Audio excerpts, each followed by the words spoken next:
అదే RTV app వార్తల్ని క్షణాల్లో చదివే అవకాశం ఉంటుంది. ఒక న్యూస్ పేపర్, ఒక టెలివిజన్ ఛానల్ మీ చేతుల్లో ఎప్పుడూ ఉంటాయి. మార్నింగ్ ఈరోజు మిమ్మల్ని మెయిన్ పిలిచింది ఏంటంటే, ఇది మా స్టోరీ కాదు, డాక్టర్ల సక్సెస్ స్టోరీ కాదు. పాప పేరు చెప్పదలుచుకోలేదు, ఇంకా మంచి ఫ్యూచర్ ఉంది, నార్మల్ అయిపోయింది కాబట్టి. ఒక 11 years old పాప, బ్రెయిన్ ట్యూమర్ అంటే అందరూ భయపడుతూ ఉంటాం, లైఫ్ అయిపోయిందని అంటారు. అట్లాంటిది ఒక మ్యాలిగ్నెంట్ బ్రెయిన్ ట్యూమర్, మెడులోబ్లాస్టమ్ అనేది ఉంటుంది. చిన్నపిల్లల్లో తరచుగా వస్తూ ఉంటుంది అనమాట. చిన్నపిల్లల్లో one of the most common tumour, one of the deadliest tumour, second most important cause of mortality అని కూడా మేము కేటగరైజ్ చేస్తాం అనమాట. అట్లాంటిది తనకు ఒకటి మెడులోబ్లాస్టమ్ అనేది ఉండి, బ్రెయిన్ స్టెమ్ అంటే చిన్న మెదడుని ఒత్తుకుంటూ ఉండింది ఆ ట్యూమర్. అది తను ఎంతో మేము సర్జరీ చేసాము, తను సర్జరీ చేసి మొత్తం ట్యూమర్ తీయగలిగాం. తర్వాత హైడ్రోకెఫలస్ అనేది డెవలప్ అయింది, షంట్ కూడా చేసాము. కాకపోతే ఆ బ్రెయిన్ స్టెమ్ అనేది ఇన్వాల్వ్మెంట్ వల్ల బాగా ఫైట్ చేస్తే దేన్నన్నా ఏది జయించి నార్మల్ అవ్వచ్చు అనే దానికి she is a good example అనమాట. ఓకే, 2 years కోమాలో ఉండి తర్వాత కంటిన్యూస్ కాన్షియస్ అయినప్పటి నుంచి ఎక్సర్సైజెస్, ఫిజియోథెరపీ, మేము చెప్పినట్టు ఫాలో అవుతూ, మెడిసిన్స్ తీసుకుంటూ, రెగ్యులర్గా ఎక్సర్సైజ్ చేస్తూ ఉంటే now she become a normal girl. అట్లా అనే కాదు, చదువుల్లో కూడా షీఈస్ క్లాస్ ఫస్ట్ వస్తుంది, డాన్సులు కానీ స్పోర్ట్స్ కానీ అన్నీ కూడా బాగా చేయగలుగుతుంది. ఇది కేవలం తన సక్సెస్ఫుల్ స్టోరీ మాత్రమే. డాక్టర్లుగా మేము చేసిన రోలు రొటీన్ రోల్, రెగ్యులర్ రోల్. అందరికీ ట్యూమర్ చేసిన ట్యూమర్ తీయటం, కంప్లీట్ చేయటం, దానికి తగిన ట్రీట్మెంట్ ఇచ్చినా సరే జనరల్గా పబ్లిక్ ఏమనుకుంటారు, ఒకసారి ట్యూమర్ వచ్చింది ఇట్లాంటిది అని అంటే వదిలేస్తారు, అయిపోయింది ఇంక మనం ఏం చేయలేమని. అట్లా లేకుండా మన విల్ పవర్ తోటి, స్ట్రెంత్ తోటి రెగ్యులర్గా మనం దాని వర్క్ కనుక చేస్తే, దాని మీద శ్రమ కనుక పెడితే ఇట్లా నార్మల్ అవ్వచ్చు అనే దాన్ని ప్రూవ్ చేయగలిగింది మన పాప అనమాట. Okay, it's a very successful story and claps to her. మీరు చెప్పండి మీ ఎక్స్పీరియన్స్. హలో అండి, అందరికీ నమస్కారం. ఈరోజు మా లైఫ్లో ఒక మర్చిపోయిన రోజు అండి. ఆఫ్టర్ 2 years ముందు మాకు ఈ విషయం ఒక డాక్టర్ ద్వారా తెలిసింది. ఆ తర్వాత మేము డాక్టర్ గారిని కన్సల్ట్ అవ్వడం జరిగింది. కాకపోతే ఆ రోజు నమ్మకం లేని రోజు అండి. మా పాప మాకు దక్కుతుందని 99% మాకు నమ్మకం లేదు. బట్ దేవుడి మీద భారం అండ్ నాకు పర్సనల్గా డాక్టర్స్ ఏదైనా మనకు ధైర్యం ఉంటే డాక్టర్ ట్రీట్మెంట్తో మనం సాధించవచ్చు అనే గట్ ఫీలింగ్తో నేను సార్ని అప్రోచ్ అవ్వడం జరిగింది. వచ్చిన రోజు సార్ చాలా ధైర్యంగా అయితే చెప్పారు, ఉన్న విషయం కూడా చెప్పారు, రిస్క్ ఎంత ఉందని చెప్పారు. బట్ ట్రై చేయడం అంటూ మన చేతిలో ఉంటుంది అనే ఒకే ఒక నమ్మకంతో మన సక్సెస్ అయితే మనైతే మేము ఇక్కడ రాలేదండి. బట్ ట్రై చేయడం అనేది ఇంపార్టెంట్ కాబట్టి నమ్మకం అంటూ ఒకటి సార్ మీద పెట్టుకొని మేము ఇక్కడ సార్ని కలవడం జరిగింది హాస్పిటల్కి. వచ్చిన రోజు నుంచి ఏదైనా వీరిని నమ్ముకొని ఉన్నామంతే. వాళ్ళు ఏది చేసినా నో అని చెప్పదలుచుకోలేదు, ఎందుకంటే రిస్క్ కూడా తెలుసు, మేము తెలుసుకొనే వచ్చాము. వీళ్ళు ఎవరిని బ్లేమ్ చేయడానికి ఉండదు అన్నట్టు ముందుగా తెలుసుకొని వచ్చాము. బట్ మా నమ్మకాన్ని అయితే 200% సార్ అయితే నిలబెట్టారు, హాస్పిటల్ వాళ్ళు కూడా నిలబెట్టారు. ఏ రోజు మా సైడ్ నుంచి వాళ్ళు ఆలోచించారు కానీ ఎక్కడ కూడా మాకు ప్రాబ్లం అంటూ చేయలేదు. నేను ముందు ఉన్న నా హాస్పిటల్ అంటే వాళ్ళు ఎలా చేస్తారని నాకున్న బ్యాడ్ ఒపీనియన్ని పోగొట్టారు. జీవితంలో ఒక నమ్ముకున్నాము, ఒక గుడ్ పర్సన్కి వెళ్ళాము అనుకుంటే మనము ఇదే కాదండి, ఇంకా క్యాన్సర్ కదా, ఏ డెడ్లీ స్టేజ్ని ఏ స్టేజ్లో అయినా మనము జయించవచ్చు. అందులోనూ మా పాప మీద నాకు కొంచెం నమ్మకం, ధైర్యంగా ఉంటుంది అండ్ డాక్టర్ గారి మీద కూడా నాకు నమ్మకంతో మేము ఇక్కడ చేర్పించాము. మా నమ్మకాన్ని నిలబెట్టారండి. జీవితంలో మేము మర్చిపోలేము. సార్ కానీ హాస్పిటల్ కానీ మా ఇల్లులా అనుకుంటాము. ఇప్పుడు కూడా వచ్చినప్పుడు మా ఇల్లు తర్వాత మా ఇల్లులా అనిపిస్తుంది మాకు. సార్ని చూసినప్పుడు మా ఫాదర్లా, మా బ్రదర్లా అనిపిస్తారు. కాబట్టి ఏ ఫీలింగ్ అయినా నేను దాచుకోకుండా చెప్పాను. ఎలాంటి స్టేజ్లో అయినా నేను కంటిన్యూస్గా ఉన్నాను. ట్రీట్మెంట్లో అయితే కంప్లీట్గా నేను ఒక్కదాన్నే ఉన్నాను. బట్ నాకేంటంటే సార్ని హాస్పిటల్ని చూసినప్పుడు వీళ్ళు ఉన్నారు, మనకేమీ కాదు, రిటర్న్ నా బేబీని నాకు మళ్ళీ ఎప్పట్లాగా ఇస్తారు అనే ఒకే ఒక కాన్ఫిడెంట్ వచ్చేది. అది ఇంకా గుడ్డి నమ్మకం అనుకుంటారా లేకపోతే దేవుడి దయ ఏదైనా అనుకోండి.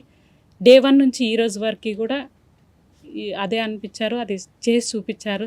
దానికి జీవితంలో మర్చిపోలేనండి. లేదు సార్, సడన్లీ తెలిసింది. అంటే పాప వాకింగ్ స్టైల్ అనేది కొంచెం చేంజ్ అయింది. మేము అనుకున్నాము ఫుడ్ సరిగ్గా తినట్లేదు కదా, వీక్ అయిందని చిల్డ్రన్స్ డాక్టర్ దగ్గర తీసుకెళ్ళాము. వారు చూసి వాళ్ళు చెప్పారు మాకు. ఫస్ట్ నమ్మాలనిపించలేదు, బట్ వాళ్ళు కాన్ఫిడెంట్గా చూపించారు. తర్వాత ఇంకా ఇక్కడికి వచ్చామండి. ప్రాబ్లం అంతే 1 వీక్లోనే తెలిసింది మాకు, ముందు నుంచి లేదు. కంప్లీట్గా ముందు హాస్పిటల్కి వెళ్ళే ముందు రోజు కూడా మేము పాప స్కూల్కి వెళ్ళేది. కాకపోతే కొంచెం ఫీవర్ వస్తే ఎలా ఉంటారో అట్లా ఒక 1 వీక్ నుంచి అలా ఉండేది. 2 ఇయర్స్ అయింది. అంటే 1 ఇయర్లో ట్రీట్మెంట్ అయిపోయింది. 1 ఇయర్ వెయిట్ చేసాం, ఎలాంటి కాంప్లికేషన్స్ వస్తాయా ఏంటా అనేసి మేము వెయిట్ చేసాం. అట్లా అని వెరీ రేర్ అని కూడా చెప్పడానికి లేదు. మనకి మా సెంటర్లో సెటప్లో మేము నెలకి ఎంత కదన్నా 4 to 5 కేసెస్ ఇట్లాంటివి చూస్తూ ఉంటాము. బ్రెయిన్ ట్యూమర్స్ అందుట్లో ఇటువంటివి వచ్చేది మంత్కి 1 అనుకోవచ్చు మీరు. యాజ్ సచ్గా ఇది ఫ్రీక్వెంట్గా అందరూ చేసేది హ్యాండిల్ చేసే సిచ్యువేషన్స్ కావన్నమాట. ఇవి జనరల్గా పబ్లిక్ అవేర్నెస్ మీరు అంటుంటారు ఎన్ని సిమ్టమ్స్ ఎన్ని రోజుల నుంచి ఉంటాయి ఎప్పుడు ఉండేది. జనరల్గా బ్రెయిన్ మనం మాట్లాడుకుంటే ఎనీ టైం అందుట్లో చిన్నపిల్లల్లోనూ హెడేక్ అనేది కామన్గా ఉంటుంది, లేదు అంటే వామిటింగ్ అనేది ఉంటుంది. ఈ 2 తప్పితే వేరే సిమ్టమ్స్ చాలా రేర్ అనమాట. లొకేషన్ బట్టి కొంచెం మెమరీ అవన్నీ చిన్నపిల్లల్లో స్పష్టంగా చెప్పకపోవచ్చు. ఇంకోటి పై భాగంలో మాకు సూప్రాటెంటోరియల్ ఇన్ఫ్రాటెంటోరియల్ అని ఉంటుంది. బ్రెయిన్లో పై భాగంలో వస్తే ఫిట్స్ అనేవి ఒక ఫ్యాక్టర్ ఉంటుంది, కానీ ఈ కింద వచ్చే ట్యూమర్లో బ్రెయిన్ స్టెమ్ దగ్గర వచ్చే ఫిట్స్ అనేవి కూడా ఉండదు. లాస్ట్ స్టేజ్ దాకా మనం వాటిల్ని కనిపెట్టడం కష్టం. సో అది ఎట్లా ఉంటారు, ఈ హైడ్రోకెఫలస్ వచ్చి లేదా ఈ హెడేక్స్ మనం జనరల్గా డోలు వేసుకొని అందరము చిన్నపిల్లలు ఏదో చదువుకి చెప్తున్నారో లేదా ఇంకోటి చెప్తున్నారో మనం తీసేస్తూ ఉంటాం. అది లాస్ట్ స్టేజ్ జనరల్గా వచ్చేదాకా కనిపెట్టడం కష్టం. సో హెడేక్ ఫ్రీక్వెంట్గా వస్తున్నా, వామిటింగ్స్ వస్తున్నా, ఎక్కువ మంకుగా ఉంటున్నా సరే ఆల్వేస్ ఇట్ ఈస్ ప్రివెంటివ్ మెజర్గా always better to consult paediatrician కానీ లేదా న్యూరో స్పెషలిస్ట్ కానీ అండ్ దానికి తగ్గ టెస్టులు కానీ చికిత్స కానీ చేయించుకుంటే మంచిదండి. సో అందరికీ కోర్స్ ఎలాగుంటుంది, అందరూ ఎంత అదృష్టవంతులు ఉండరు. చాలామందికి ఏదో ఒక తను ఎందుకు 2 years వెయిట్ చేసామంటే వీ రీకన్ఫర్మ్ 1 yearకి నార్మల్ అయిపోయినా సరే నెక్స్ట్ స్కాన్ అనేది చేసి ట్యూమర్ అంతా కంప్లీట్గా పోయింది అని మనం నిర్ధారించి కన్ఫర్మ్ చేసుకున్నప్పుడు వీఆర్ హ్యావింగ్ దిస్ అనమాట. And she is no completely cured. ఇది చాలా తక్కువ పర్సంటేజ్లో చాలా అరుదుగా జరిగేది. అది సర్జరీ సక్సెస్ఫుల్ అయినా సరే ఆ క్యాన్సర్ కణాలు ఒక్కోసారి వస్తూ ఉంటాయి. అవి మనం ఫాలోఅప్లో చేసి ఆ స్పైనల్ కార్డ్కి కూడా స్ప్రెడ్ అవుతూ ఉంటాయి. దాంట్లో ఏమన్నా ఉందా చూసుకొని వస్తే సర్జరీ లేదా రేడియేషన్ అనేది ఉంటుంది నెక్స్ట్ స్టెప్ కింద. కానీ తనకి ఎటువంటి ఈ అవసరం లేకుండా కంప్లీట్ క్యూర్ అనేది పాసిబుల్ అయిందన్నమాట.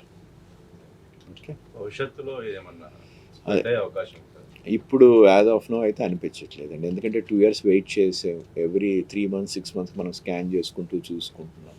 But less likely to have in future. జనరల్గా 3 years అయితే కంటిన్యూస్ పెట్టుకుంటాము. ఆల్రెడీ 2 years అయిపోయింది. ఇంకా నెక్స్ట్ 1 yearకి పిలిచి చూసి చెక్స్ ఎంఆర్ఐ కనుక చేస్తే ఆ తర్వాత ఏమైనా ఇబ్బంది వస్తే మీట్ అవ్వాలి తప్పితే లేదంటే అవసరం ఉండదు. ఇది ఒక దేవుడు ఇచ్చింది అనుకోవచ్చు. బ్లడ్ సెల్స్ ఏవైతే ఉన్నాయి, బ్రెయిన్ సెల్స్ కానీ లేదంటే మెనింజస్ నుంచి వచ్చే సెల్స్ కానీ లేదా బ్రెయిన్ స్టెమ్ చుట్టుపక్కల ఉన్న సెల్స్లో నుంచి డిఫెక్టివ్ సెల్స్లో నుంచి ఈ ట్యూమర్లు అనేవి డెవలప్ అవుతూ ఉంటాయి. సో అది ఏమన్నా దెబ్బ తగిలి లేదా ఏమన్నా తింటేనో లేదా ఇంకొక దానికి ఎక్స్పోజర్ అయ్యో వచ్చింది కాదు. జనరల్గా చిన్నపిల్లలకి most of them congenitally defective cells వల్ల over a period of time grow అయ్యి వస్తుంటాయి ట్యూమర్స్. అగైన్ ఇది ఈ డాక్టర్ల కన్నా మేము రొటీన్గా హ్యాండిల్ చేసేది. ఇది ఒక ఎగ్జాంపుల్ లాగా ఉండాలి. విల్ పవర్ కనుక ఉండి okay, parents support is very vital అండి ఇందులో. ఎందుకంటే ఎంత కష్టాలు పడ్డారో మేము చూస్తూ ఉండేవి. ఫైనాన్షియల్గా అవ్వచ్చు, చుట్టుపక్కల సోషల్ ఇన్ఫ్లుయెన్సెస్ అవ్వచ్చు. ఎందుకు చేపిస్తారు, వదిలేయచ్చు కదా, అయిపోయింది కదా, ఉన్నదంతా పాపం ఖర్చు పెడితే మీరేం తింటారు, అట్లాంటి స్టేజ్ నుంచి ఫ్యామిలీలో ఇన్సిడెంట్లు జరగటం, ఫాదర్కి కానీ మదర్కి కానీ కొంచెం అప్స్ అండ్ డౌన్స్ వచ్చిన వాళ్ళు ఎప్పుడు కాదు అనకుండా కంటిన్యూస్ ఎఫర్ట్ పెట్టి 1 ఇయర్ ఎన్ని కష్టాలు పడ్డా మాకు తెలుసు. ఎన్నిసార్లు వచ్చినప్పుడల్లా it's more of an emotional. తల్లిదండ్రులు వాళ్ళ ఫిజికల్గా ఇవాల్యుయేట్ చేసి ట్రీట్మెంట్ చేయడం అంటే at the same time parents emotion కూడా అండర్స్టాండ్ చేసుకొని వాళ్ళకి డిస్కస్ చేసి చెప్పడం ఇట్లా ఉంటాయి అని. ఇట్స్ ఎ ఛాలెంజ్ అండ్ వాళ్ళ ఎఫర్ట్స్ నుంచి అవన్నీ వచ్చినందుకే ఈరోజు మనకి ఇంత మంచి గుడ్ రిజల్ట్స్ రాస్తుంది. It's more of an awareness. మనం అన్ని ట్యూమర్లు అని చెప్పలేము, మెజారిటీ ఆఫ్ దమ్ మనం గనక right doctor, right treatment, right efforts కనుక పెడితే టైం ఇస్తే కంప్లీట్ క్యూర్ అవుతుంది అనేదానికి షీఈ్ అన్ ఎగ్జాంపుల్. మరిన్ని వీడియోస్ కోసం ఛానల్ ని సబ్స్క్రైబ్ చేయండి. లేటెస్ట్ అప్డేట్స్ కోసం వాట్సాప్ ఛానల్ ని ఫాలో అవ్వండి. ఆ లింక్ డిస్క్రిప్షన్ లో ఉంది.